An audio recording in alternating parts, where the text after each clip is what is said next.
Ok, en este video les voy a indicar cómo arreglar el problema del flicker en Crossfire.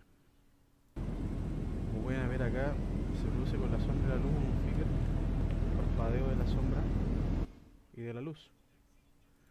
Para reparar esto hay que ir a Regedit y buscar aquí las claves ULPS.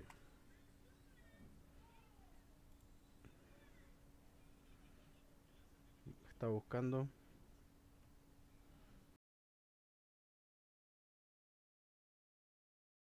Se demora bastante, pero hay que tener paciencia. Tienen que encontrar esa clave del registro.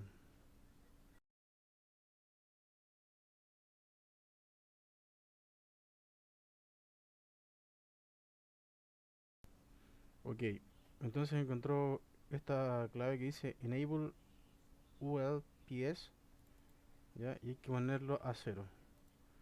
Buscamos el siguiente con F3 y todos los ponemos en cero. También en cero.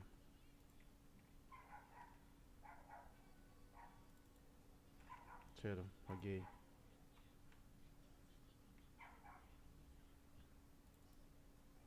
Y ahí está todo listo.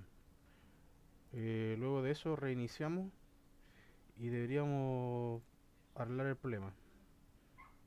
Eso es todo por ahora. Con eso se arregla el problema.